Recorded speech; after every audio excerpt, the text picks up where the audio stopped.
$1 milliard. Ce n'est pas une promesse, c'est une réalité. Et ce n'est que le début. Entre l'Algérie et l'Arabie Saoudite, les relations économiques prennent un tournant spectaculaire.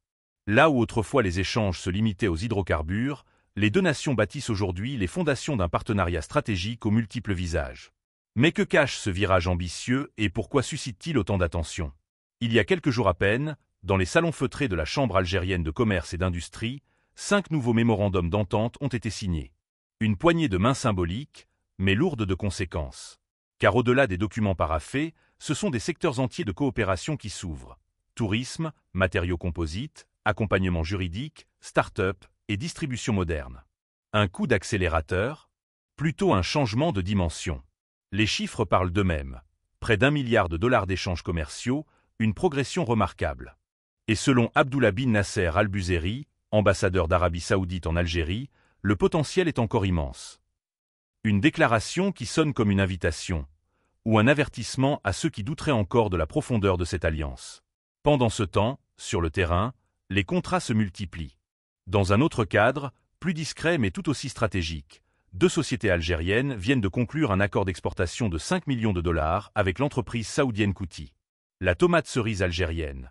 Oui, vous avez bien entendu, entre désormais dans les assiettes du Golfe.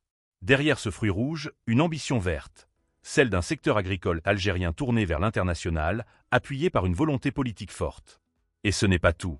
Le groupe Label, acteur agroalimentaire majeur en Algérie, exportera à son tour vers l'Arabie Saoudite une gamme de produits encore non précisés, mais présentés comme stratégiques. C'est la confirmation d'un appétit nouveau pour le « Made in Algeria » dans un Moyen-Orient en quête de diversification alimentaire. Derrière cette effervescence, une vision politique claire, celle de l'Algérie post-hydrocarbures, appuyée par des réformes législatives récentes, un climat d'investissement jugé attractif et des procédures allégées. De son côté, l'Arabie Saoudite n'est pas en reste. Sa vision 2030 pousse le royaume à chercher des relais de croissance hors du pétrole, en Afrique notamment. Et ce partenariat ne se limite pas à des contrats. Des hommes d'affaires saoudiens se pressent à Alger, s'intéressant à l'agriculture saharienne, au tourisme culturel, aux projets immobiliers modernes. Le pôle agricole d'El Ménéa, avec ses 20 000 hectares irrigables, fait figure de terrain d'expérimentation. L'hydrogène vert, encore à l'état de projet, est vu comme un futur pilier de coopération énergétique. Des perspectives concrètes s'annoncent. Ligne maritime directe entre Alger et Djeddah, secrétariat permanent du Conseil de coordination, appel d'offres mixtes dans le solaire saharien. Autant d'initiatives qui feront de cette alliance une réalité structurelle plutôt qu'un feu de paille diplomatique. Mais une question reste en suspens. Cette coopération renforcée tiendra-t-elle ses promesses? Car les intentions sont là, les réformes avancent, les capitaux circulent. Mais le vrai défi commence maintenant. Transformer les protocoles en usines, les signatures en emplois, les visions en transformation tangible sur le terrain.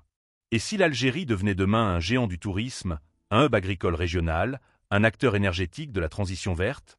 C'est peut-être le pari le plus audacieux du moment, mais aussi le plus inspirant. N'hésitez pas à partager vos avis en commentaire et à vous abonner pour ne rien manquer de nos prochaines vidéos. C'était l'actualité du jour. Merci de nous avoir écoutés.